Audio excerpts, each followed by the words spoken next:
चलिए पवित्र कलाम की ओर ध्यान करते हैं आज। Let's look at the Word of God. उत्पत्ति की किताब उसका पहला अध्याय में से चंद आयतें पढ़कर आज के वचन की शुरुआत करते हैं।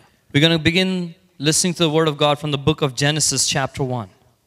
पैदाइश की किताब जो बाइबल की पहली किताब है उसका पहला अध्याय और उसकी 22 और 28 आयत हम पढ़ेंगे, जो इस आज के मजमून की फाउंडेशन को ले करते हुए बताती है कि खुदावन जो है शराब से हमें बरकत की ओर लेके जाना चाहते हैं। We're going to read from chapter 1, verse 22 and 28, and we're going to focus on the truth that God rescues us from every curse. आज का जो शीर्षक, जो आज का जो थीम, जो सब्जेक्ट हम लोग स्टडी करेंगे हैं, उसका नाम है From Curses to the Blessings.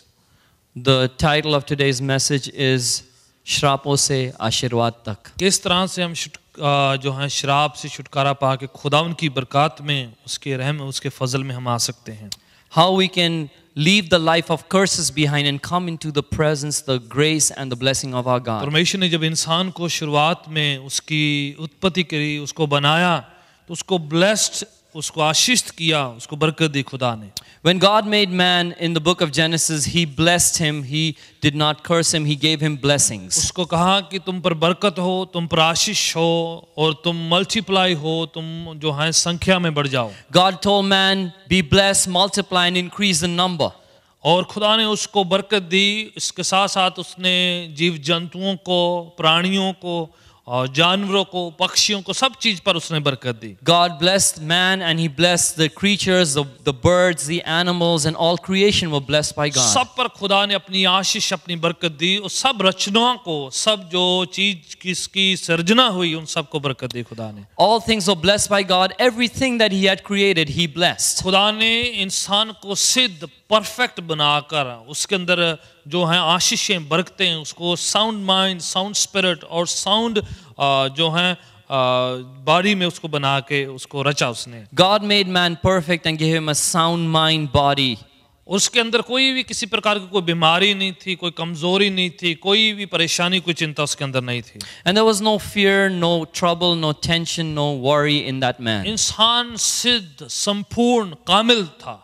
Man was perfect, he had arrived. पर बीच रास्ते जिस तरह हम बाइबल में पढ़ते हैं कि जैसे इंसान ने विलफुली अपनी इच्छा से, अपनी मर्जी से खुदा के पाक कलाम की, उसके हुक्मों की उल्लंघना करी, उसकी नाफरमानी करी उसने। And as we read, as man was walking with God, he willfully decided to go against the will and the obedience of God. परमेश्वर की मर्जी के बरखिलाफ उसने कार्यों को किया।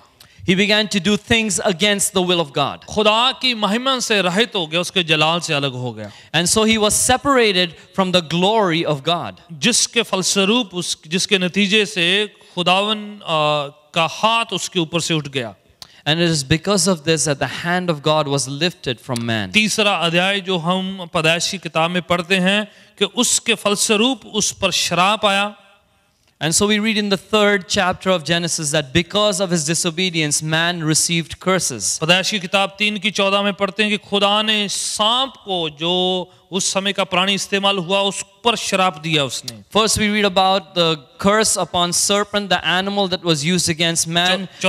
In 14th verse of chapter 3. 14 आयत में ये भी हम पढ़ते हैं कि खुदा ने जीव जंतुओं पर और जो मट्टी पर, जो जमीन पर भी उसने श्राप दिया।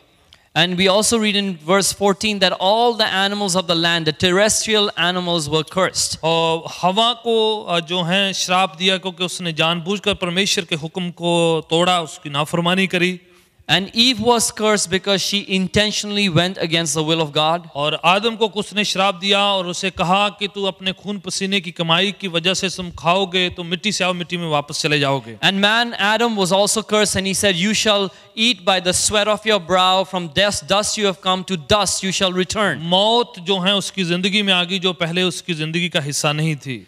And so death came into the life of man. It was not a part of his life before that. 3:18 में हम पढ़ते हैं कि खुदा ने कहा जमीन जो है आदम के कारण जो है शरापित है, उस पर शराप है। इसकी वजह से जो है जो जमीन है वो थॉर्न्स एंड थिसल्स, कांटे और कई तरह की इस तरह की चीजों को वो उसके लिए पैदा करेगी. And even the land was cursed because of what Adam had done, and God said the land will no longer bear good fruit, it will bear thorns and thistles. तो हर चीज पर श्राप आया गुनाह की वजह से. Because of sin, curses came upon everything. श्राप चीजों पर, जीव जंतुओं पर, प्राणियों पर, इंसान पर, जमीन पर जो है श्राप आ गया. And so curses came upon man, upon all creation, upon the land. Everything was cursed. और जैसे जैसे गुनाह जो बढ़ता गया, श्राप जो है और आगे बढ़ता गया. And as sin increased, curses increased. पर बाइबल कहती है कि फिर पैदाइश की किताब में हम पढ़ते हैं कि एक इंसान जिसने खुदा की आवाज को सुना. But as we read in the book of Genesis, the Bible talks about a man who heard the command of God. पैदाइश की किताब 12 अध्याय में पढ़ते हैं कि एक इंसान ने खुदा की आवाज को सुना और उसके हुक्म की जो पालना करी उसने. And we read in Genesis chapter 12 that there is a man who heard the voice of God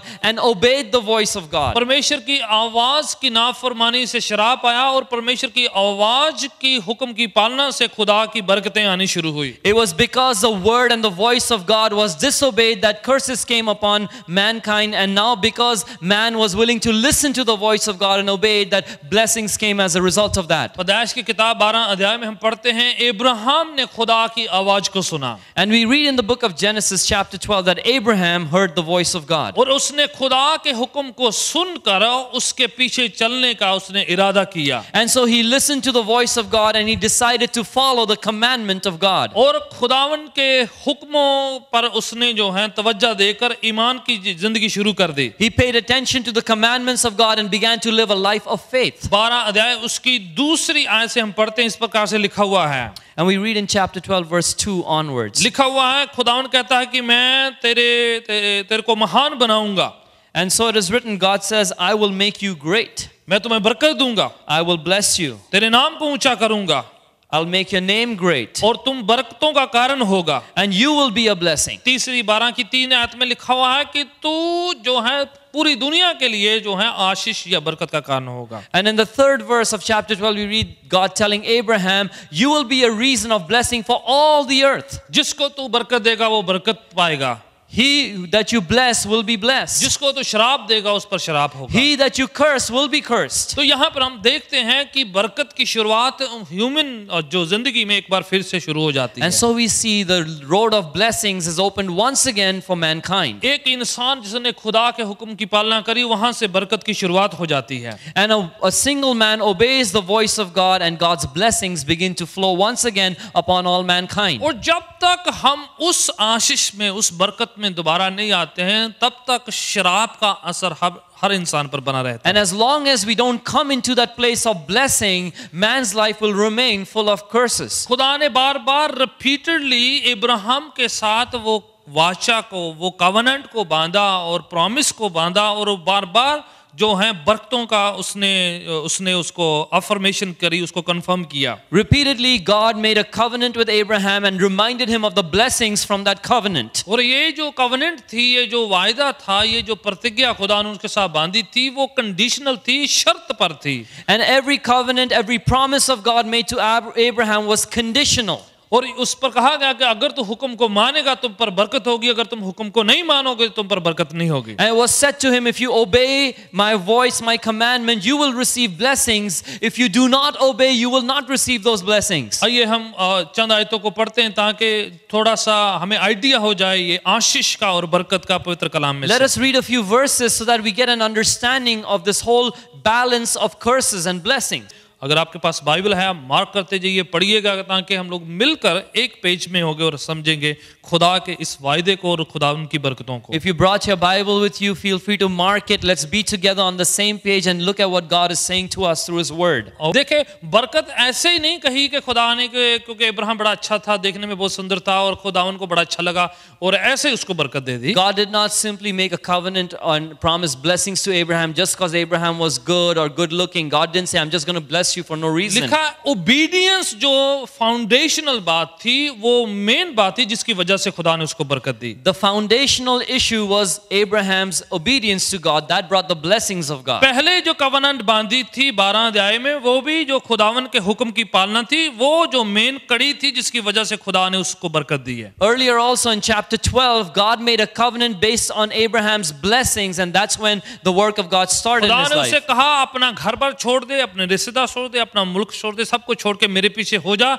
और जिस तरह मैं कहता हूं वैसा कर तो मैं तेरे को बरकत दूंगा, तेरे देश को बड़ा बरकत दूंगा, तेरे नाम को ऊंचा करूंगा. God told Abraham, leave your father's house, leave your relatives, leave your land, follow me, and if you are obedient, I will bless you, I'll make you a great nation, I'll bless the earth through you. Ibrahim ने खुदा को देखा नहीं था, कोई धर्म पुस्तक नहीं पढ़ी थी, उसको कोई गाइडेंस नहीं थी, कोई पासबन नहीं था, सीधा खुदावन की आवाज को सुनकर उसके पीछे चल रहा था. Abraham had no theological training, there was no scriptures before him, no pastor, no one to lead him. He just heard the voice of God directly and obeyed. Simply खुदा की आवाज उस तक पहुंची और उसने आंख मीच कर की आवाज को सुना और उसके पीछे चलने लग गया. God's voice came to Abraham and without hesitation he obeyed God's voice. और उसका ईमान कि खुदा ने इसलिए कदर करी, उसको खुदा ने ब्लेस करा और यहाँ पर फिर दोबारा से खुदा उसे कहता है कि तू अपने बेटे को कुर्बान कर, तब भी वो तैयार होता है तो उसकी वजह से फिर खुदा जो है उसको बरकत पर बरकत देता है. And it is because of his obedience that God honored Abraham and blessed him, and once again God tells him, because you were willing to sacrifice your son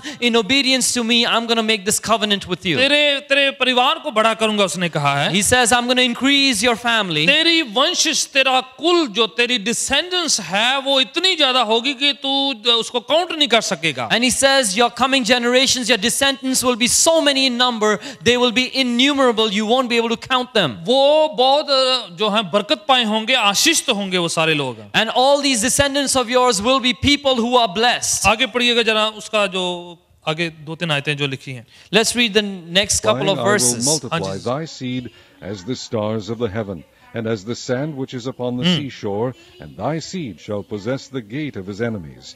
And in thy seed shall all the nations of the तेरे earth जो be blessed, नस्ल के because वसीला thou hast से obeyed कुल my दुनिया voice. पूरी जो है इंसान जाति, पूरा जो ग्लोब है, जो जमीन है वो बरकत पाएगी. And it is through your offspring that the whole earth, every part of mankind will be blessed upon the earth. Ibrahim वो जो मुख्य है, वो कड़ी बना जो पूरी दुनिया के लिए बरकत का बायस है. And so Abraham became that key or that point of contact for God to bless the whole earth. खुदा ने उसके थ्रू से प्लान बनाया कि मैं इसके थ्रू से, इसकी फैमिली के थ्रू से, इसकी औलाद की थ्रू से मैं बरकत और आशीष दूंगा. And so God made a plan that it is through Abraham and his family and his descendants and offsprings that I will bring a blessing upon the whole earth. जो उसके अंदर फाउंडेशनल बात जो है, जो बरकत की जो वजह है वो है क्योंकि तूने मेरी बात को माना है. The foundation of that blessing is this last phrase which says, because you have obeyed me. शराब से छुटकारा पाने का जो फाउंडेशनल, जो मुख्य कारण है खुदावन की आवाज को सुनना और उसके मुताबिक चलना.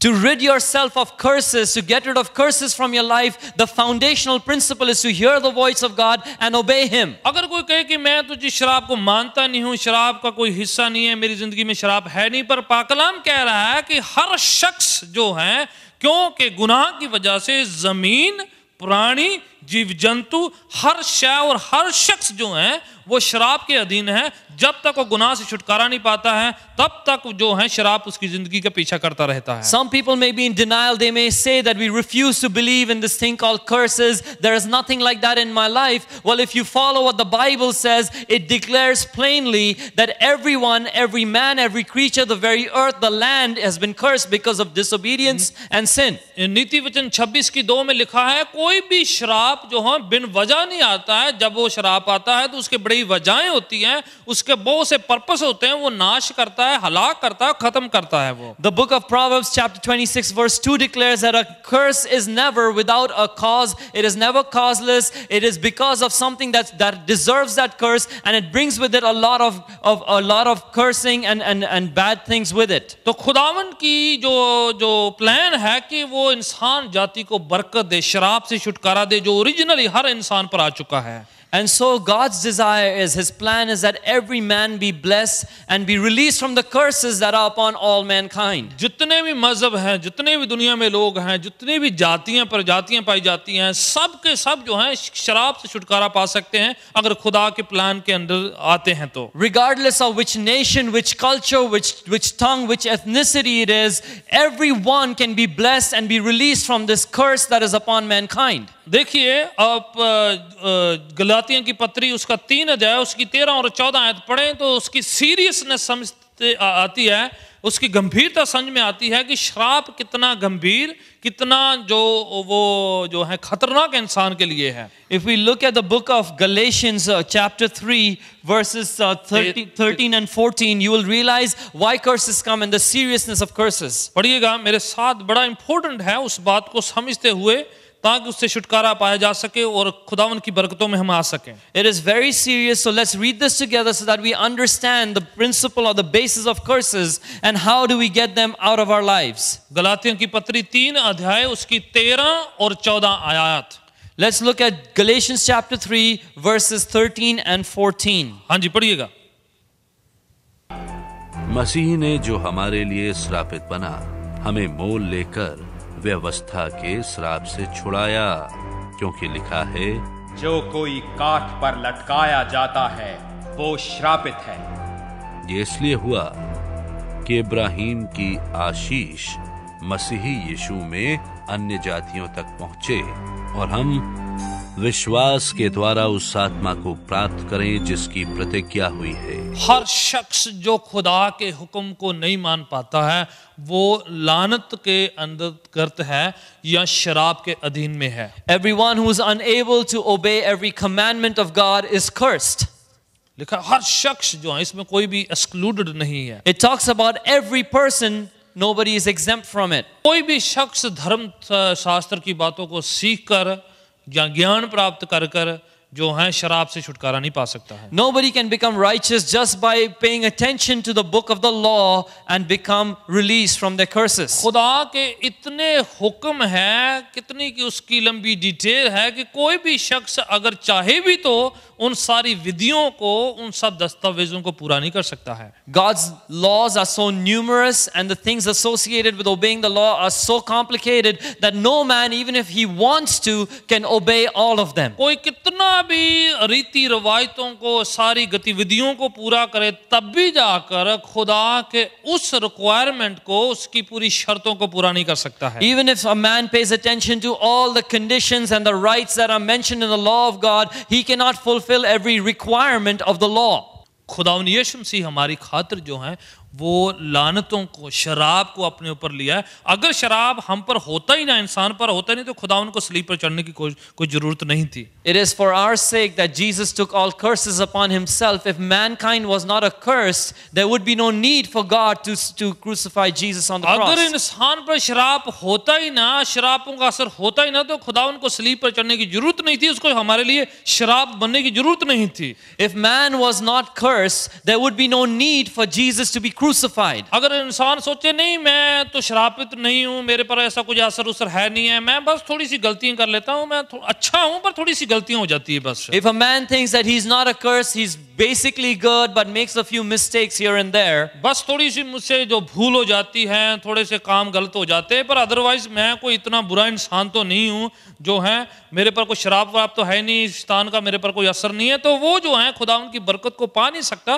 क्योंकि वो अपनी स्थिति को, अपनी जो प्लाइट को उसको समझ नहीं रहा है. if a person denies the existence of curses and says, I'm not really bad, I just make a few mistakes here and there, that person cannot be blessed by God, cannot be released by God from their curses. पैदाइश की किताब बता रही है कि सब चीज जो है शराब के अंदर आई है गुनाह की वजह से. The book of Genesis clearly states that everything and everyone has come under curses because of sin. जमीन, जानवर, जीव जंतु, हर चीज जो है शराब के अधीन में है. The earth itself and every living creature upon the earth is cursed. यहाँ तक कि इतना श्राप बढ़ गया है कि खुदा ने यीशु मसीह को हमारी खातिर श्राप बढ़ना पड़ा है और उस श्राप से हमें छुटकारा देने के लिए उसको कुर्बान होना पड़ा है. And curses have increased to the extent where Jesus himself had to be accursed to set us free from them. इसलिए जब तक हम इस बात को समझते नहीं कि खुदावन की बरकतों में हमें जाना है, खुदा की ब्लेसिंग्स में हमें जाना है, वो ट्रांसफर को नहीं समझेंगे तो हम जो है उसकी बरकतों में आ नहीं पाएंगे. So unless we understand this, we will not realize the full intensity of the transfer that has taken place so that we would enter into the blessings of God. शराब की कई सोर्सेस हैं, कई वजह से इंसान पर शराब आ जाता There है. are several sources of curses in a man's life. शराब जो है और पहले जो शख्स आदम से चलता रहा है,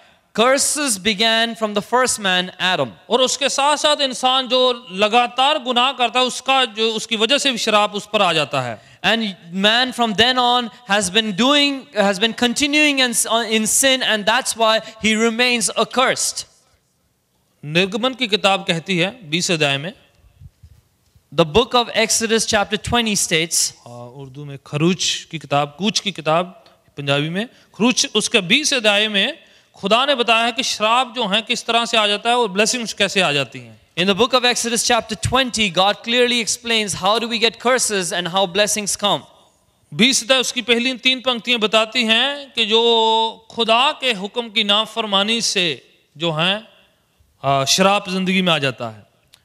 This chapter clearly says that it's because of disobedience to God that curses come in our lives. खुदावन को छोड़कर किसी और की पूजा करनी, किसी और को की प्रस्तुति करनी से वजह से श्राप जिंदगी पर आ जाता है. If you worship anyone else except God, you call upon yourself curses. और क्या लिखा हुआ है 20 की 5 आयत में कि जो श्राप है 3 या 4 पीढ़ियां तक जो है बरकरार रहता है, बना रहता है. And if you read in chapter 20 verse 5 that curses go on to the 3rd and 4th generation. 3-4 पीढ़ियां तक जो है उसका असर रहता है. That for the 3rd and 4th generation the effect of curses remain. और देखिए आगे पढ़ते जाएंगे इसमें कि अगर कोई इमेज की या कोई आइडोलेटरी हो या कोई किसी भी तरह की पूजा करी हो जो खुदावन की ना हो तो उसकी वजह से शराब जो है 4 पीढ़ियों तक जो है आगे कंटिन्यू रहता है. And if you read the following verses, it clearly states that if you bow before idols or make images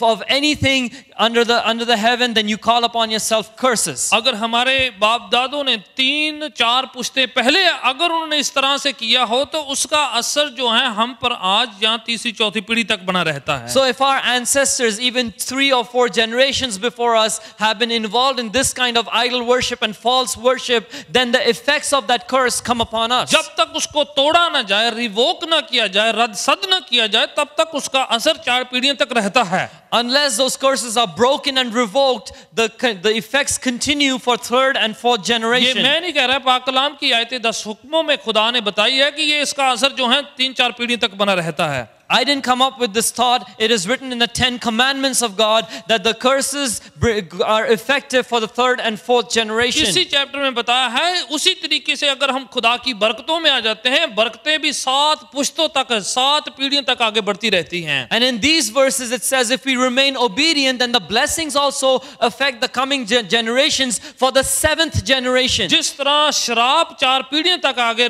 जाता है, उसका असर उसी तरीके से बरकतों का भी असर 7 पुश्तों तक रहता है. Just as curses are effective for the 4th generation, blessings are effective to the 7th generation. Would you say amen? Amen. खुदावन जो है फजल करने वाला है कि उसके शराब का असर सिर्फ 4 पीढ़ियों तक रहता है, पर बरकत का असर 7 पीढ़ियों तक बना रहता है. God is a God of grace because the effect of curses lasts for 4 generations, but the effect of blessings goes on to the 7th generation. पढ़िएगा, एक और हवाला बताना चाहता हूं जिसमें एक और वजह बताई गई है. इफिसियों का खाते 6 अध्याय 1 से लेकर 3 आयत तक बताया है कि पेरेंट्स की जो है नरादरी करने से, डिसोबे करने से, उनका सत्कार ना करने से भी जिंदगी में शराब जो है बना रहता है. There is another reason it is given in the scriptures. We'll read from Ephesians chapter 6 verses 1 through 3 where it says if you dishonor, disobey or disrespect your parents, curses come upon you. Number 1 जो है खुदावन की नाफरमानी करने से शराब आ जाता है. The first reason is when we go against God and disobey him. दूसरा, पेरेंट्स की नरादरी करने से, उनका सत्कार ना करने से, उनको जो अगर उसको ड्यू रिस्पेक्ट ना दे तो उसकी वजह से शराब आ जाता है. The second reason is when we disobey, disrespect and dishonor our parents. मैं ये नहीं कह रहा कि हर जो है पेरेंट्स के जो हैं उनके साथ हर बात में एग्री हो या हर बात उनकी कही जो है उन पर पूरा उतरा जाए. बात कही जा रही है उनको रेस्पेक्ट करना, उनकी इज्जत करना, उनको सत्कार सम्मान देना. I'm not saying that we must agree with everything our parents say and do. What I'm saying is we must respect them. Respect अपनी जगह है, एग्री होना या सहमत होना या ना सहमत होना अपनी जगह है. Respect has its place and agreement has its own place. Right, उनकी इज्जत सत्कार तब भी बना रहता है चाहे वो अपने शब्दों में या अपने कामों में गलत भी हो, तब भी उनकी इज्जत सत्कार जो है उसकी प्लेस वहीं पर बनी रहती है. Even if the parents do not say the right things or do the right things, the honor due to them remains. चाहे वो गलत हैं तब भी वो इज्जत के हकदार हैं. Even if they go wrong, they are worthy of respect and honor. तो याद रहे खुदा उनके पाकलाम में कहा गया है अगर कोई अपने पेरेंट्स की, माँ बाप की इज्जत नहीं करता है, सत्कार नहीं करता है, सम्मान नहीं करता है, तो वो अपना भला नहीं चाह रहा है, अपनी जिंदगी जो है उसको कम कर रहा है, उसकी वजह से शराब के अधीन आ रहा है. So let us remember what the Bible says. If there is somebody who does not respect and honor and obey their parents, they are not interested in their own blessings. In fact, they're calling upon themselves a curse of a shortened life. चाहे कि आपके किसी के parents खुदा में ना हो या आपके खुदा के पाकलाम पर वो सहमत हो या ना हो, तब भी उनकी इज्जत, उनका सत्कार वहीं पर बना रहता है. Whether your parents are in the Lord or not in the Lord, they still are worthy of that respect and honor. 6:3 में लिखा हुआ है कि खुद उनका मानो, ये एक ऐसा हुक्म है जो एक वायदे के साथ आता है ताकि तेरे साथ भला हो और तुम्हें लंबी जिंदगी मिले. Chapter 6 verse 3 of Ephesians says that this is the only commandment that comes with a promise so that it will go well with you and you may live a long life. लिखी हुई है कि injustice करने से, जो है किसी पर अन्याय करने से, कमजोर पर, विधवाओं पर, अनाथ पर जो है अगर उस पर अन्याय करते हैं, इनजस्टिस करते हैं, तो उसकी वजह से जो है श्राप जो है बना रहता है. The third reason the Bible states for curses is when we oppress and do injustice to the poor, the needy and the widow and the fatherless. मैं जो है डिटेल में टाइम नहीं है, ड्यूटरोनोमी उसका 28 अध्याय में लंबी लिस्ट दी गई है, पूरा पढ़िएगा कि किस तरह से जो है शराब इंसान की जिंदगी में असर करते हैं और बरकतें उसकी जिंदगी में असर करती हैं. I don't have time to talk to you about this in detail, but if you go to the book of Deuteronomy, open up chapter 28, it is clearly stated what behavior calls God's blessings and what behavior calls God's curses upon a person. उसमें लंबी list में बताया गया है कि अगर हम जो हैं किसी पर अन्याय करते हैं, नाइंसाफी करते हैं, किसी का बुरा चाहते हैं या बुरा करते हैं उनके चीजों पर, उनके बच्चों पर, उनके खानदान पर, तो उसकी वजह से खुदावन का शराब लोगों पर आ सकता है. It is clearly written there that if we oppress people, if we are involved in injustice against the weak and the poor, then the Bible clearly states that curses come upon us.